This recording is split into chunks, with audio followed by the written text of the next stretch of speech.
Hi everybody, you're tuned into My Dad Says Audio. If you've been here before, welcome back. If you're new here, welcome.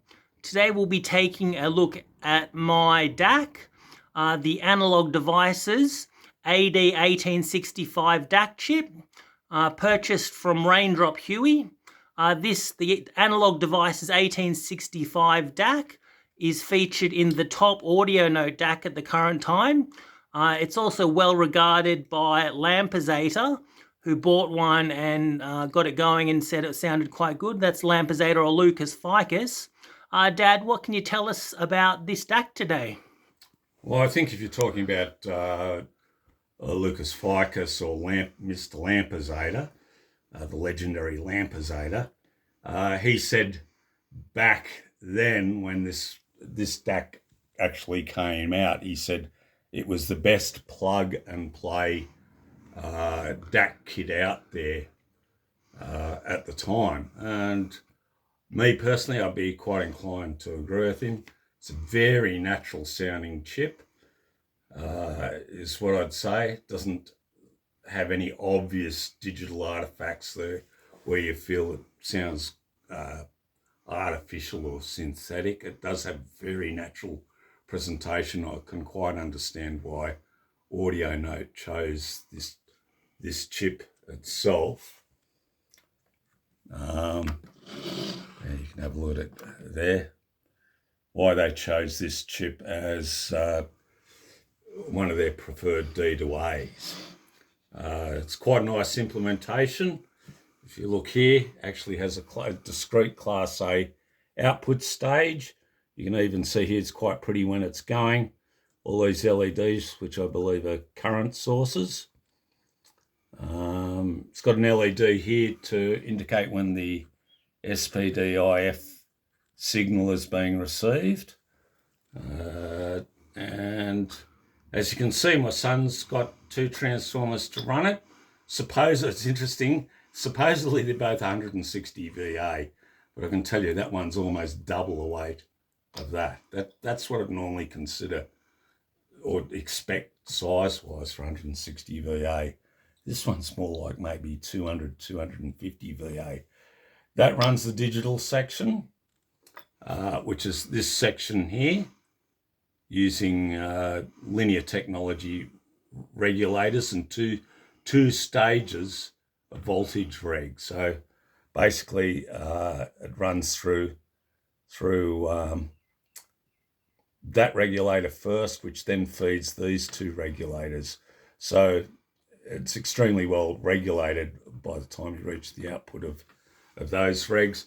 Here they've used a two-step discrete voltage regulators, which are quite neat. They're adjustable. So you can see the trim pots there. One doing a plus or minus 15, I think those two plus or minus 15 volts. And then that feeds these two here, which are plus or minus 5 volts. It's a very nice DAC. It's my son's DAC. You own one. Yeah, I got one. We could dig it out at some stage. Yours is out and we can have a look at it. I've got him some larger power supply caps to replace the quite decent caps that are in it. And also a selection of both Oscons and Elmer Sormic and Elmer Serafine caps. Got the RCAs. My son needs to get a case for it, on-off switch, two fuse holders, a few little bits and pieces. I think we've even got the standoffs here to get it up and running. Anyway, it's quite a nice DAC and very notable for a very natural.